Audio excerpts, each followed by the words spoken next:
Regular viewers will know that we make high quality enamel pin badges featuring our countries with shoes designs. But we now have 11 brand new ones: Antarctica, China, Hong Kong, Iceland, Wales, Northern Ireland, Norway, Switzerland, Turkey, Ukraine and London. The link to all of those, as well as the old badges, can be found in the description, and you can get 10% off by using the code at the end of the video.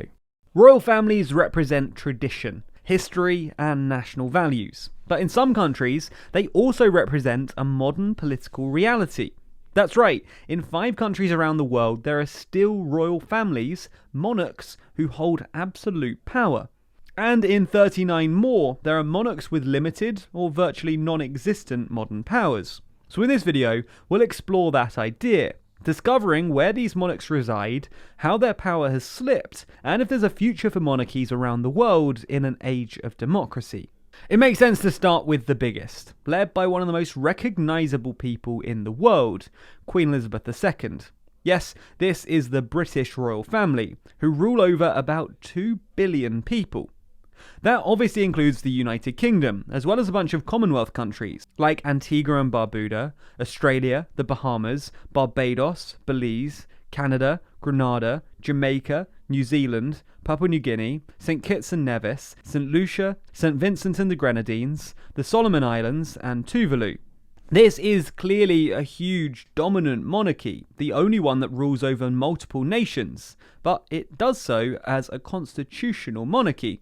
In reality, this means that while the monarch, currently Queen Elizabeth II, has a wide range of technical powers, these are transferred to government ministers within the framework of the UK's unwritten constitution, which is where the phrase constitutional monarchy comes from. So in the UK, while we have a monarchy, the monarch has essentially no real powers, and they merely hold a ceremonial role. Obviously, historically this wasn't always the case. The British monarchy did actually have a huge amount of power, and Parliament was subservient to them. However, over many centuries and many major agreements, most famously the Magna Carta, the monarch has now become more of a figurehead in Britain and abroad. So if Queen Elizabeth II rules over all of these countries, then what about the others? Well, fellow constitutional monarchies include Belgium, Bhutan, Cambodia, Denmark, Japan, Jordan, Kuwait, Lesotho, Liechtenstein, Luxembourg, Malaysia, Monaco, Morocco,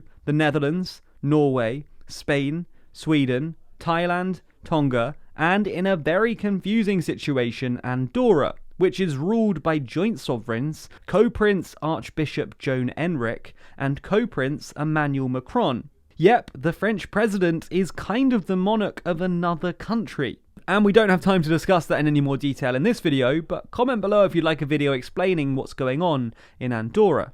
So if those are the constitutional monarchies, then what about the ones in the middle? Well, these are the mixed governments. There is a monarch with exceptional powers, but there are representative bodies of some kind too. The key difference here is that despite these checks on their powers, the monarch retains more powers than in constitutional monarchies.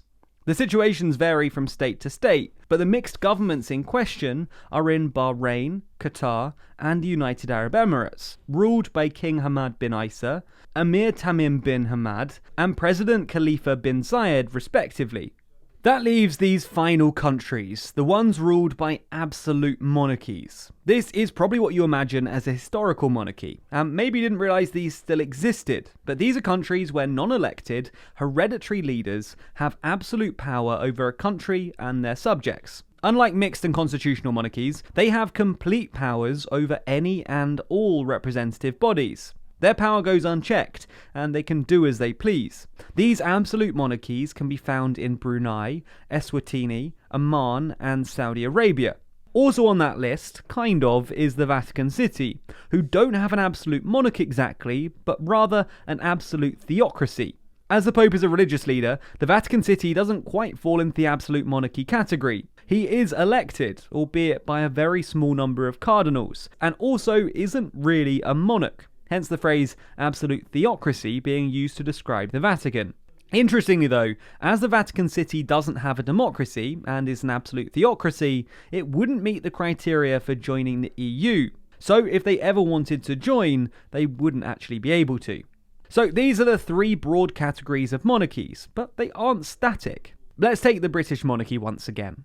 partly because it's the one that correlates best with my voice, and partly because it's so damn big. The British monarchy is old, like really old.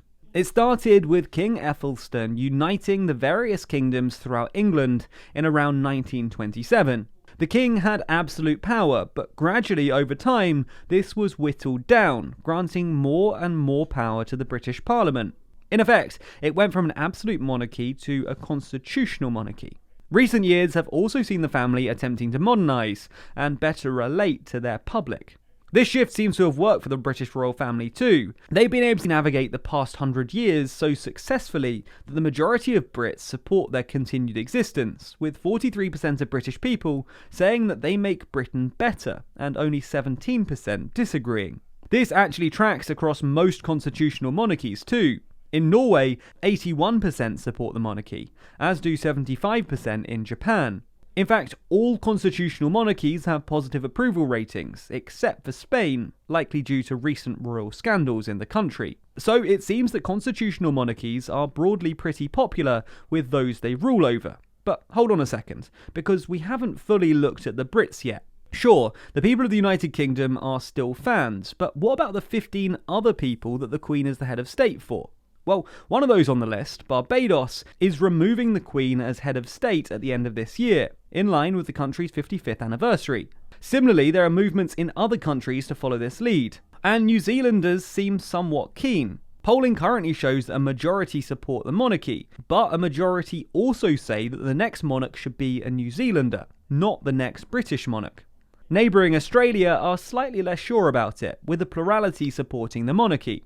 But Canada maybe best reflects the attitude though. A majority in the country support an elected president instead of a monarch, but a huge percentage are just ambivalent, with neutral views. For many then, the political and cultural upheaval of getting rid of the monarch just isn't worth it. Will this continue though? Well, most of this polling comes before the recent royal explosions, which some have speculated have eroded support, especially among Caribbean countries. This means that the British royals and monarchs around the world have had to tread a difficult line over the last few decades, with trends shifting significantly towards democracy. But just because they've survived thus far doesn't mean that it will be plain sailing. What happens when the royals' historic actions are called into question? What about when the royal family is required to modernise while attempting to maintain their symbolism and mystique? What about when continuity is called into question, when power has to be handed over to another leader? Well, tell us what you think. Comment below what you think the future of royalty looks like globally and in your country specifically. As I said at the start of the video, we have 11 new pin badges. You can pick up these badges individually or as a complete collection for a discounted price. You can also grab the United Kingdom or Nordic sets, both of which get you 5 pins for a discounted rate. And you can find all of them in our store linked below and get 10% off those badges and all of the old ones by using code ROYAL. Thanks so much for your support. Also, be sure to subscribe to the channel and hit the bell icon to be notified every time I release a new video. Special thanks to our Patreon backers who make videos like this one possible. And if you want to see your name at the end of videos, then you too can back us on Patreon. The link to that is in the description.